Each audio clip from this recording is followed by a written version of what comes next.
Hello बच्चों, आज बहुत इंपॉर्टेंट आर्टिकल करने वाले हैं। आज की क्लास अब तक की जितनी क्लासेज अपनी हुई हैं उनमें सबसे जरूरी और सबसे नॉलेजफुल क्लास होने वाली है।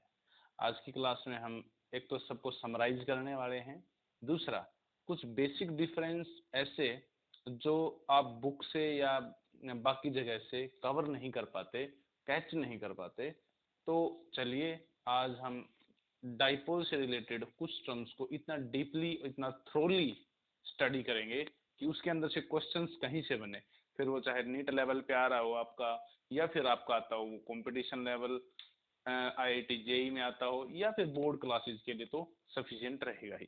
तो प्रीवियस क्लासेस से स्टार्ट करते हुए हमने पढ़ा पिछली क्लास में डाइपोल के बारे में टॉर्क। सबसे पहले आप लोगों ने इसमें टॉर्क पढ़ा, ठीक है। तो उसमें हमने एक यूनिफॉर्म का मतलब होता है कि आप लोगों को इलेक्ट्रिक लाइंस पैरेलल दिखानी होती हैं।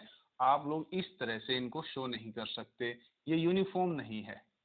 ज्यादा कहाँ है, ज्यादा जहाँ ज्यादा क्राउडेड है वहाँ इंटेंसिटी ज्यादा है, और जहाँ कम क्राउडेड है वहाँ इंटेंसिटी कम है। इलेक्ट्रिक फील्ड लाइंस को शो करते टाइम आप लोग थोड़ा इसको प्रॉपर गैप में दिखाएंगे, सो दैट आप इसकी इंटेंसिटी को कांस्टेंट शो कर सकते हैं। तो ये हमारे पास एक यूनिफॉर्म में हमने रखा एक डाइपोल, और उसको जीरो एंगल पे नहीं रखा हमने, उसको हमने एक पर्टिकुलर एंगल ऐसे करके, डिस्टेंस कितनी ली हमने 2a, ये डिस्टेंस, और एंगल इसने कितना बनाया था इलेक्ट्रिक फील्ड लाइन के साथ थीटा एंगल बनाया। और इस इलेक्ट्रिक फील्ड लाइन ई के साथ डाइपोल मोमेंट का ये P angle theta torque result देता है अपना पीई साइन थीटा, और उसको हमने बाद में रख लिया पी क्रॉस ई। एक लास्ट क्लास मैंने आप लोगों के लिए शूट की थी, आई थिंक मैंने अपनी तरफ से तो शूट की थी, बट उसमें स्टार्ट का बटन ऑन नहीं हुआ। तो 45 टू 50 मिनट की क्लासेस थी, वो ये समझ लो दीवारों ने पढ़ी, मैंने बोली, आप तक नहीं पहुंची। तो चलिए आज की क्लास को स्टार्ट करते हैं। और ये चीज हम पढ़ चुके हैं लास्ट क्लास में, क्या पी क्रॉस ई, इतना काम आप टॉर्क का कर चुके हो। इसके स्पेशल केसेस के साथ स्टार्ट करूंगा आज मैं। स्पेशल केसेस, पहला केस है कि व्हेन थीटा इज जीरो। तो आपने इसको कैसे माना, ये इलेक्ट्रिक फील्ड और ये आपका डाइपोल, ठीक है। यही डाइपोल हो गया P और यही इलेक्ट्रिक फील्ड हो गया E। तो एंगल दोनों में कितना हो गया, P और E के बीच में जीरो। तो आपका हो गया torque is equal to P E sine zero, sine zero is zero, torque is equal to zero. ये आपका जीरो टॉर्क आ गया। नेक्स्ट, जीरो टॉर्क का मतलब उसको कोई भी रोटेट नहीं कर रहा। अगर आपने फील्ड के अंदर डाइपोल को ऐसे प्लेस किया है तो उसका रोटेशन नहीं होगा, वो नहीं घूमेगा और एज इट इज बना रहेगा। दूसरी बात हमारे पास इसमें क्या है, जब हम एंगल थीटा रखते हैं 90 डिग्री, यानी कि अब आपने फील्ड में इसको कितने पे रख दिया, ऐसे रख दिया भाई, एंगल कितना हो गया 90। ये P की डायरेक्शन हो गई और ये E की डायरेक्शन हो गई। तो हमारे पास टॉर्क कितना हो गया, PE sine 90, PE sine 90 sine 91, तो ये हो गया पीई, ये हो गया टॉर्क, ठीक है। उसके बाद थर्ड केस में हम बात करते हैं, जब आपने उसको कितने पर रखा, एंगल 180 पे, यानी कि ये हमारे पास E की डायरेक्शन है और ये हमारे पास P की डायरेक्शन है। तो हमारे पास एंगल कितना बन गया उनमें 180। ये देखिए ये डायरेक्शन इस तरह से, ये कितनी बन गई 180 डिग्री, और ये हमारे पास टॉर्क की वैल्यू कितनी आ गई -P, ठीक है। Sorry, sine 180 is again zero, तो ये हमारे पास again zero, torque is again zero, sorry sine 180 is zero, cos 180 is -1। तो ये हमारे पास तीन केसेस आ गए। अब देखिए एक बार, मैं आप लोगों से इन तीन केसेस में एक बात पूछना चाहता हूँ कि आप देखते हो इसमें 2 बार टॉर्क जीरो लगा है और एक बार इसमें मैक्सिमम टॉर्क लग रही है, ये मैक्सिमम टॉर्क है, ठीक है। इसका मतलब जब डाइपोल को आप इस तरह से फील्ड में रखोगे तो वो उसको ज्यादा से ज्यादा रोटेट करवाएगा, उसके ऊपर रोटेशनल इफेक्ट मैक्सिमम रहेगा। कब, जब हम उसको 90 डिग्री पे रखते हैं। तो ये मैक्सिमम टॉर्क है। इन दोनों के केसेस में टॉर्क जीरो क्यों हुई? टॉर्क जीरो होने का कारण क्या है? देखिए, 2-3 क्वेश्चंस पहले इसमें कवर कर लेता हूं, उसके बाद मैं नेक्स्ट आर्टिकल पे आऊंगा। पहली बात, टॉर्क लगती है कपल से, दो फोर्स की कपल से। एक फोर्स अगर इसको ऐसे खींचता है, एक ऐसे, अगर वो सेम लाइन ऑफ एक्शन में है तो दोनों इक्वल फोर्सेस होने की वजह से अपोजिट डायरेक्शन में एक दूसरे को कैंसिल कर सकते हैं ऐसे खींचने पर। ऐसे खींचने वाला केस हो गया 180 यानी थर्ड केस। अगर मैं कहता हूं ये ऐसे दबाती है, ऐसे और इस तरह से, तो भी ये दोनों फोर्स इस डाइपोल को ऐसे एक लाइन में दबाएंगे, इक्वल अपोजिट होने के कारण यहाँ भी कैंसिल करेंगे। यानी कि इन दोनों केसेस के अंदर आप लोगों की नेट फोर्स भी जीरो है और टॉर्क भी जीरो है। इस केस में नेट फोर्स जीरो है लेकिन टॉर्क जीरो नहीं है। आई रिपीट, फोर्स जीरो ही है। कैसे? आप कहो सर जीरो फोर्स कैसे हुआ? तो जीरो फोर्स इसलिए हुआ क्योंकि डाइपोल के ऊपर अभी भी दो फोर्स जो काम कर रहे हैं ना, वो दोनों इक्वल मैग्नीट्यूड और अपोजिट डायरेक्शन में हो गए हैं। ये ऐसे और ये ऐसे, ये दो फोर्स अलग अलग डायरेक्शन में अपोजिट डायरेक्शन में होने की वजह से नेट फोर्स तो जीरो ही आएगा। लेकिन इन दोनों फोर्सेस की लाइन ऑफ एक्शन एक नहीं है। ये एक लाइन एक्शन हो गई, ये लाइन ऑफ एक्शन देखिए डिफरेंट हो गई, ये लाइन ऑफ एक्शन देखिए, और जितना ज्यादा दूर होते जाएंगे उतना ज्यादा रोटेशन करेंगे। ठीक है, तो ये आप लोगों की। अब एक चीज और, टॉर्क जीरो यहाँ है, टॉर्क जीरो यहाँ है, क्या इन दोनों केसेस में भी कोई डिफरेंस है?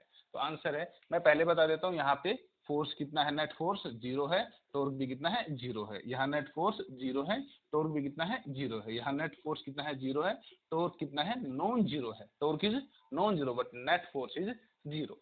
अच्छा, अब एक क्वेश्चन आता है कि सर ये नेट फोर्स कभी भी नॉन जीरो हो सकता है किसी केस में? क्योंकि कॉमनली हमने एक बात सीखी कि तीनों फोर्सेज, तीनों केसेस में हमारे नेट फोर्सेज कितने हैं, जीरो है। तो नॉन यूनिफॉर्म इलेक्ट्रिक फील्ड के अंदर अगर डाइपोल को रखोगे नॉन यूनिफॉर्म में, तो दोनों चार्जेस पे लगने वाले फोर्स की अमाउंट अलग अलग हो जाती है।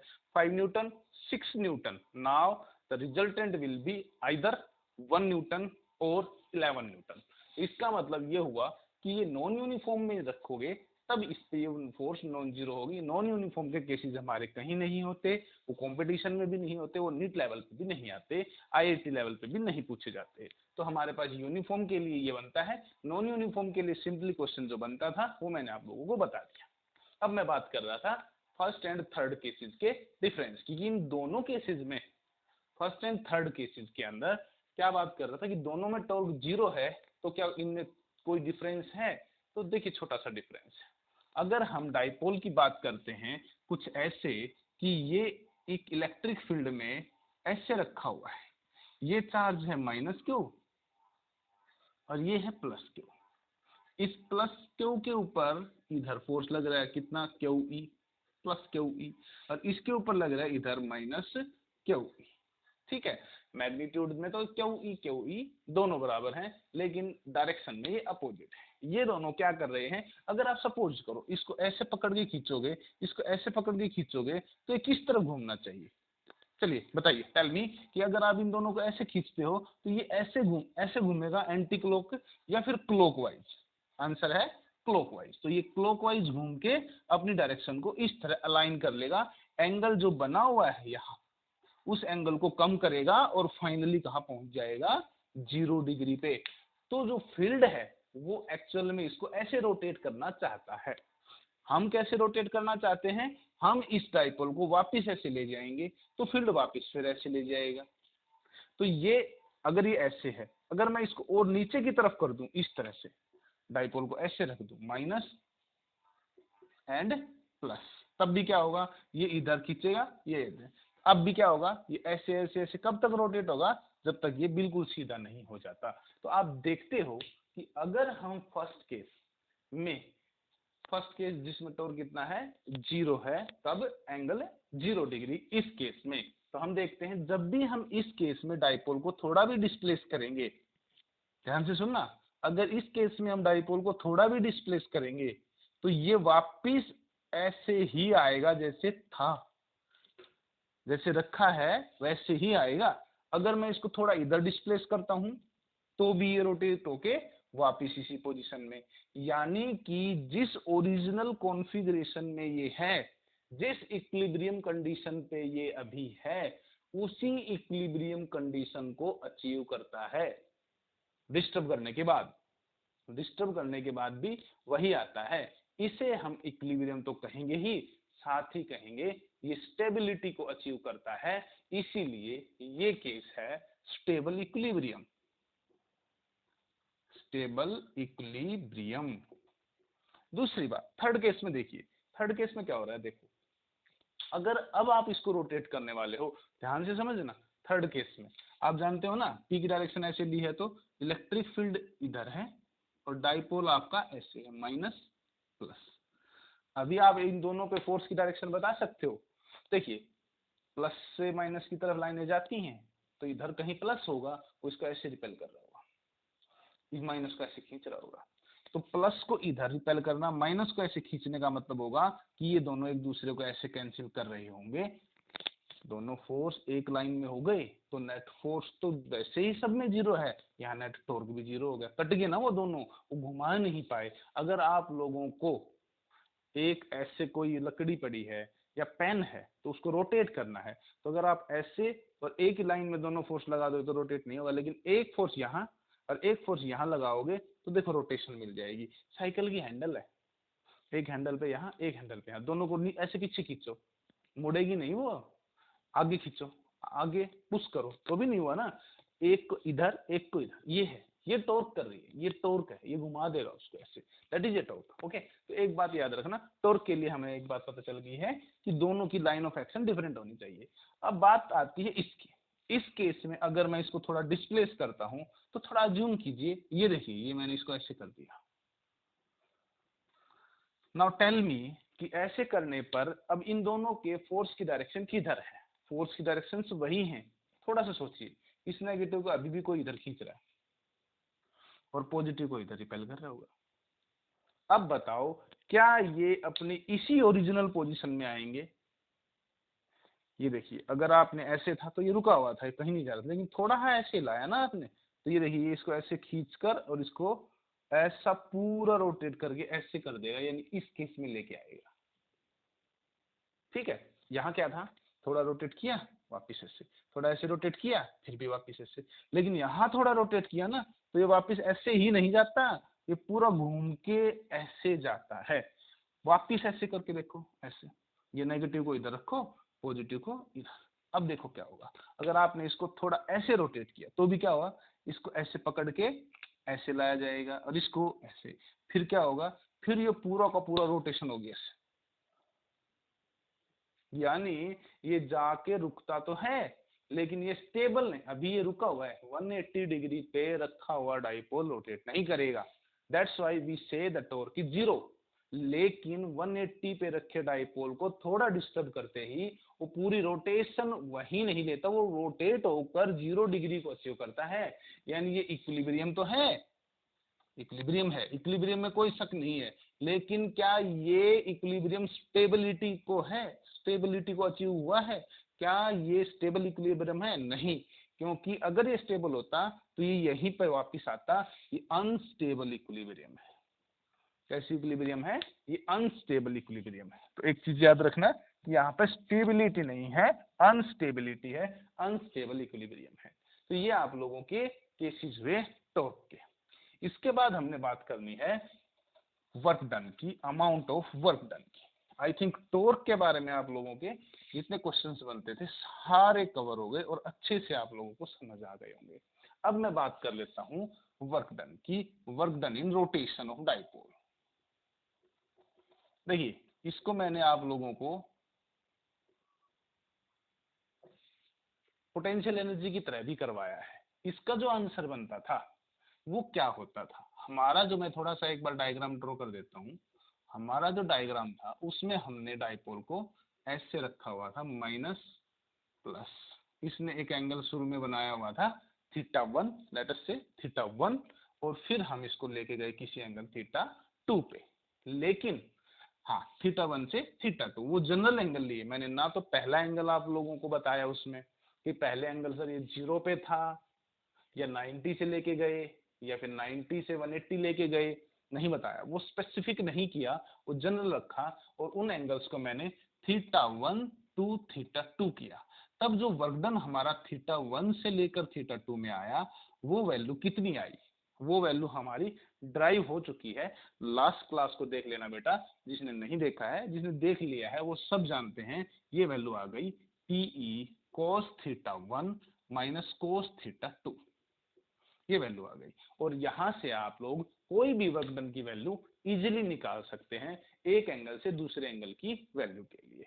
लेकिन अगर आप इसी को हमने potential energy stored in dipole कहा रोटेशन में, कि θ1 से θ2 अगर आप रोटेट करोगे तो कितनी अमाउंट में वर्क डन उसके अंदर चला जाएगा, इतने अमाउंट में वर्क डन चला जाएगा और इतनी पोटेंशियल एनर्जी इसको मिल जाएगी।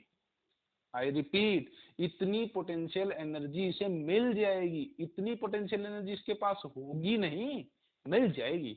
जैसे मैं कहूं आपने मुझे 100 रुपए दिए, तो आप मुझे 100 रुपए मिल जाएंगे, लेकिन मेरे पास 100 ही रुपए होंगे जरूरी नहीं। एक 100 रुपए का नोट अगर मेरे पास पहले है तो आपके 100 रुपए से मेरे पास टोटल अमाउंट 200 रुपए हो जाएगी बेटा। तो आई से कि जब आप रोटेट कर रहे हो θ1 से θ2 तो कितना काम डाइपोल पे कर रहे हो वो ये है, वही उसमें पोटेंशियल एनर्जी बन गई, जिसे हमने यू बोल दिया इसी को, PE cos θ1 माइनस cos θ2, इसे हमने क्या बोल दिया, यू बोल दिया। लेकिन इतना वर्क, इतनी पोटेंशियल एनर्जी इसको मिली जरूर है, इतनी पोटेंशियल एनर्जी इसके अंदर है नहीं, इतनी पोटेंशियल एनर्जी इसको मिली है, इतनी पोटेंशियल एनर्जी इसको मिल गई। अगर उसके पास पहले कोई पोटेंशियल एनर्जी है तो ये उसमें ऐड हो जाएगी, अगर उसके पास पहले जीरो पोटेंशियल एनर्जी है तो ये पोटेंशियल एनर्जी ही फाइनल आंसर होगा। ये बात आप लोगों को क्लियर हो गई।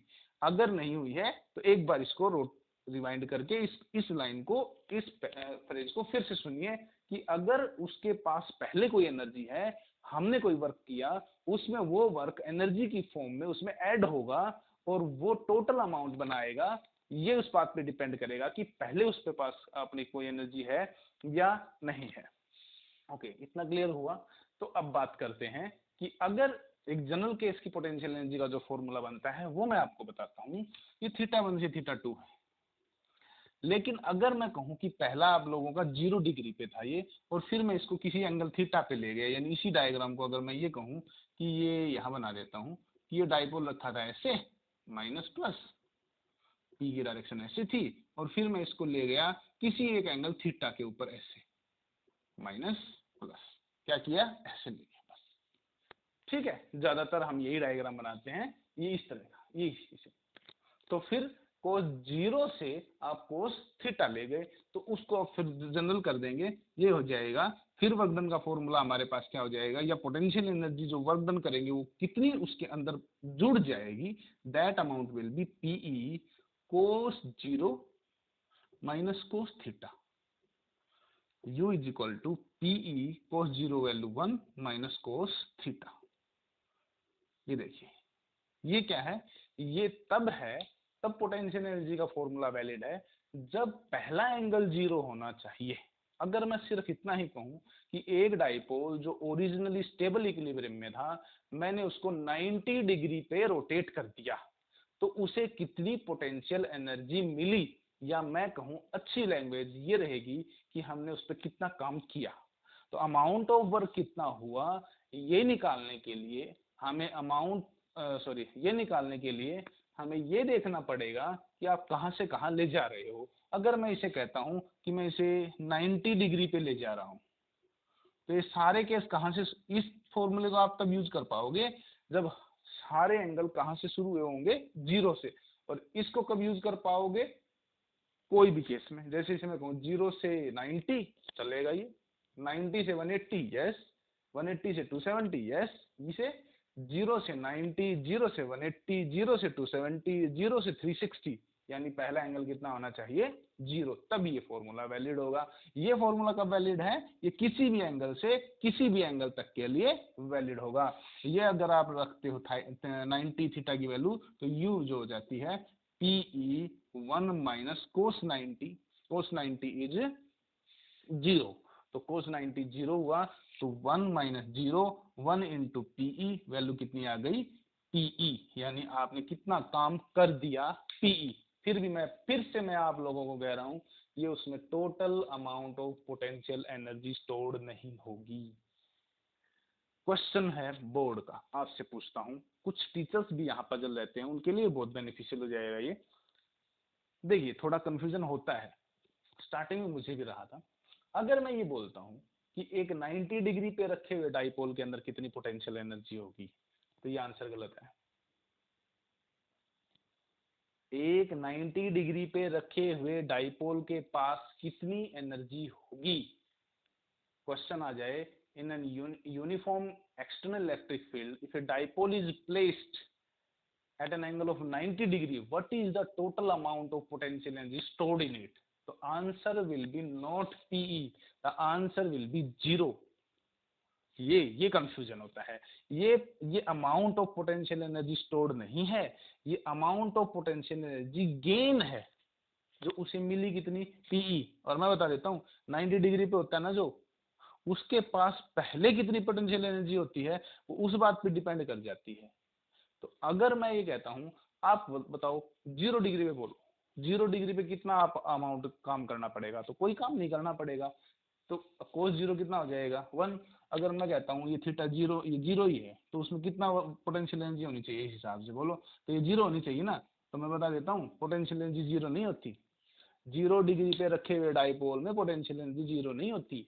0 डिग्री पे रखे हुए डाइपोल में पोटेंशियल एनर्जी माइनस पीई होती है। यस, माइनस पीई होती है। हाँ, 0 डिग्री पे रखे हुए डाइपोल में वर्क डन 0 होता है। हमने कितना काम किया है उस पर, कोई काम नहीं किया हुआ, क्योंकि वो वही रखा हुआ है। हाँ, 90 डिग्री पे रखे हुए डाइपोल में 0 से 90 डिग्री रोटेशन में आपने कितना काम किया है, पीई वर्क किया है, इसमें कोई शक नहीं। आप इसे डब्ल्यू कह दोगे ना तो कहीं कोई गड़बड़ नहीं है। How much amount of work done when dipole is rotate from 0 to 90 degree, answer is PE, correct answer है। how much amount of work is done when the dipole is placed at 0 degree, answer is 0, correct है। how much potential energy, how much work is done, ये second case, how much work is done when the dipole is rotate from 0 to 180, 0 to 180 में theta कितना कर दूं मैं 180, तो कितना हो जाएगा वर्क डन, वर्क डन हो जाएगा कितना हो जाएगा PE, और 1 माइनस कोस 180 minus 1 minus minus plus 1 plus 1 plus 1 2 P हो जाएगा, तो 2 बाहर आ जाएगा, तो हमारे पास वर्क डन की वैल्यू कितनी हो जाएगी 2 पीई हो जाएगी। तो हमारे पास इसमें वर्क डन इन रोटेशन के अंदर आप लोगों को पता चल गया होगा कि किस केस में कितना हमारा वर्क डन होता है। अब थर्ड केस है potential energy of a dipole, potential energy of a dipole placed in uniform electric field। देखो मैं ये आप लोगों का एक बार है ना मिटा नहीं रहा, क्योंकि मुझे ये कंपेयर करना है, आप लोग कंपैरिजन में इसको सीखोगे कि ये सब 3 केस यहाँ दिख रहे हैं, यही सेम अमाउंट यहाँ दिख रहे हैं, जहां आप लोगों का 0 दिख रहा है उसमें वहां यहाँ 0 नहीं दिख रहा, तो आप लोगों को ये चीजें बिल्कुल आसानी से कंपैरिजन में समझ आएंगी। पोटेंशियल एनर्जी प्लेस्ड है, ये प्लेस्ड है। अब यहाँ पर अगर आप पोटेंशियल एनर्जी है तो वो रोटेशन है, रोटेशन में अलग और प्लेसिंग में अलग।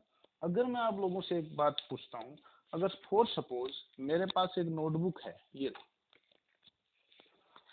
ठीक है डायरी है, तो अगर मैं इस डायरी को यहाँ रख देता हूँ ऐसे, तो बताइए क्या कोई वर्क डन किया होगा, तो आंसर है यस। ये 0 नीचे थी सरफेस पे, मैंने इसको उठा के और यहाँ ऐसे रखा है, तो mgh इसके अंदर अमाउंट ऑफ वर्क डन किया गया है, जो इसे 0 में जुड़कर इसकी पोटेंशियल एनर्जी भी mgh बना देता है। आप आए कमरे में, आपने देखा ये यहाँ रखी हुई है, तो क्या इसके अंदर 0 पोटेंशियल एनर्जी है, आंसर है नो, इसमें 0 पोटेंशियल एनर्जी नहीं है, इसमें वर्क डन किया जा चुका है और इसके अंदर एक एनर्जी ऑलरेडी स्टोर्ड है जो कितनी है mgh। तो बात यही है कि जब हम एक इलेक्ट्रिक फील्ड में, यूनिफॉर्म इलेक्ट्रिक फील्ड में एक डाइपोल को रखते हैं, एक डाइपोल को रखते हैं, तो उसके अंदर 0 पोटेंशियल एनर्जी नहीं होती, उसके अंदर अमाउंट ऑफ वर्क किया जा चुका होता है, क्योंकि ये डाइपोल इस फील्ड में ऐसे रखा है तो कोई फोर्स एक्सपीरियंस कर रहा है, और जहां ये फोर्स एक्सपीरियंस करता है ना कोई चीज, अनविलिंग कोई चीज होती है, वहां एक एनर्जी होती है। क्या ये डायरी मेरे हाथ पे रखे रहना चाहती है? Answer is no. अगर मैं हटा लूं तो ये नीचे मूव करेगी, इट मीन्स इसके पास एक एनर्जी है। अगर आप एक फोर्स, एक स्प्रिंग को खींच के ऐसे छोड़ देते हो, स्प्रिंग को पकड़े रखो खींच के, तो क्या वो, उसके अंदर कोई एनर्जी नहीं है, वो हिल तो नहीं रहा, पकड़ा हुआ है ना आपने, वो एक फोर्स एग्जर्ट कर रहा है, वो एक फोर्स महसूस कर रहा है, एक्सपीरियंस भी कर रहा है, उसके अंदर एक पोटेंशियल एनर्जी है। अगर आप एक प्रोटॉन को, सॉरी एक इलेक्ट्रॉन को न्यूक्लियस के बाहर, इलेक्ट्रॉन को न्यूक्लियस के बाहर घूमते हुए देखते हो, तो वो गिरना चाहता है इनसाइड द न्यूक्लियस, वो अट्रैक्ट होना चाहता है, उसके अंदर भी एक पोटेंशियल एनर्जी है। कोई भी चीज अनविलिंग है, वहां एक पोटेंशियल एनर्जी है। अमाउंट ऑफ वाटर स्टोर कर दिया, उसकी हाइट गेन हो गई, और वो पानी रुकना नहीं चाहता, अब वो एक पोटेंशियल एनर्जी गेन कर रहा है। इसका मतलब ये डाइपोल यहाँ रहना नहीं चाहता, ये इस फील्ड में आया होगा, तो इसके ऊपर किधर फोर्स लग रहा है, इस साइड, और इस पे उस साइड, इसका मतलब इसके पास एक्चुअल में पहले ऑलरेडी पोटेंशियल एनर्जी है। ओके, अब मैं आपसे एक पूछता हूं, मेरे पास एक चार्ज था प्लस, एक माइनस, इसको मैं यहां लेके आया, इसको मैं यहां लेके आया, दोनों की डिस्प्लेसमेंट सेम करी, एक पे वर्क डन किया एक डायरेक्शन में, दूसरे पे वर्क डन किया अपोजिट डायरेक्शन में हुआ होगा, क्योंकि जब हमने प्लस के ऊपर किसी सिस्टम की वजह से चार्ज को मूव किया होगा तो पॉजिटिव वर्क डन हुआ होगा, और इसके ऊपर नेगेटिव वर्क डन हुआ होगा। तो 5 जूल मान लो, 5 जूल प्लस का यहाँ हुआ, माइनस का 5 जूल यहाँ हुआ, तो टोटल वर्क डन कितना हुआ होगा, वर्क प्लस वर्क टू 2, तो कितना हो गया 0, कितना हुआ 0। तो सोचिए कि अगर मैं सेम पोजीशन तक इनको लेके जाता हूं तो वर्क डन टोटल कितना होता है 0। अगर एक डाइपोल, ये वाला डाइपोल इन्फिनिटी पे था, पहले कहा था इन्फिनिटी, इन्फिनिटी से जब मैं इसको लेके आया तो यहाँ पहले इस पॉइंट तक ले लेता हूं मैं बाहर तक, यहाँ इस पॉइंट तक पहले कौन पहुंच गया होगा, नेगेटिव, नेगेटिव चार्ज पहले पहुंच गया होगा, क्योंकि नेगेटिव साइड है ना भाई, ये डाइपोल तो इकट्ठा मूव करेगा, अलग अलग दोनों चार्ज नहीं आएंगे, साथ ही आएंगे। तो नेगेटिव यहाँ तक आया, तो मैं मान लेता हूँ 100 माइनस 100 जूल वर्क हुआ। फिर मैं आगे लेके जाता हूँ, अब इस पे प्लस 100 हो गया होगा, क्योंकि ये चार्ज भी यहीं पहुंच गया, तो दोनों के ऊपर कितना हो गया, प्लस 100 माइनस 100, कितना बन गया टोटल 0। लेकिन अब बताओ, जब ये माइनस यहाँ था तो माइनस 100 हो चुका था, जब ये प्लस यहाँ तक पहुंचाया आपने, तब तक माइनस और आगे ले गए आप, कितना ले गए आप, प्लस से कितना ज्यादा इसको आगे लेके गए हो, तो आंसर है प्लस और माइनस के बीच की डिस्टेंस होती है 2a। हम जो नेगेटिव चार्ज है ना उसको प्लस चार्ज से ज्यादा लेके जा रहे हैं, इसलिए माइनस के ऊपर वर्क डन ज्यादा कर रहे हैं। वो वर्क डन कितना होगा, फोर्स इनटू डिस्प्लेसमेंट होगा, और force into displacement, force dot लगाया मैंने, फोर्स की वैल्यू माइनस क्यू ई, क्योंकि ई इलेक्ट्रिक फील्ड में, minus Q charge, electric field intensity, force per unit test charge, F की वैल्यू कितनी माइनस क्यू ई हो गई, और डिस्प्लेसमेंट कितना यहां से यहां तक 2a, what is 2a Q, PE minus PE, कितना वर्क डन हुआ माइनस पीई। तो ये माइनस पीई इसके अंदर एक एनर्जी के रूप में स्टोर होता है, और ये कहलाता है potential energy stored in a dipole which is placed in uniform electric field, which is placed, ठीक है ना, रोटेशन नहीं कह रहा, प्लेस्ड, तो जो रखा हुआ है उसके ऊपर, उसके ऊपर जो वैल्यू है पोटेंशियल एनर्जी की वो होती है माइनस पीई। और अब बात करते हैं, अगर इसके पास 0 में माइनस पीई एनर्जी है, अब मैं आप लोगों से ये वाला फॉर्मूला यूज करके आप लोगों से 2-3 वर्क डन पूछना चाहूंगा, ये वाला फॉर्मूला यूज करके, ये वाला, कि बताइए मुझे पहले केस में जब मैं 0 डिग्री से 90 डिग्री लेके जाऊं कितना अमाउंट ऑफ वर्क डन होगा, 0 डिग्री से 90 डिग्री, चलिए ट्राई कीजिए, कोस 0 1, कोस 90 0, कोस 0 1 हो गया, ये कितना हो गया 0 हो गया, तो ये 1 माइनस 0 1 पीई, यानी amount of work done is plus PE, ठीक, कितना वर्क डन हुआ, प्लस पीई। लेकिन what is the total potential energy in this case, पहले है कितनी, 0 डिग्री पे कितनी थी, माइनस पीई। आपने कितना वर्क डन किया, प्लस पीई। टोटल कितनी हो जाएगी, minus PE plus PE, answer is 0। यानी 90 डिग्री पे रखे हुए डाइपोल के पास सारी की सारी ऊर्जा है वो 0 है, कुछ नहीं है, नल है। अगर मैं बात करता हूं दूसरी कि अगर थीटा हम लेके जाते हैं कहां से कहां भाई, 90 डिग्री से 180 डिग्री। चलिए बताइए ये फॉर्मूला लगा के कि भाई देखो ये नहीं लगा पाओगे आप, ये तो कब है, 0 से है सारे केस। इसमें देखो अगर आप 90 से 180 ले जाओ, cos 90 cos 180, cos 90 कितना हुआ, cos 90 इज 0, और ये -1 minus minus plus, +1 into PE plus PE.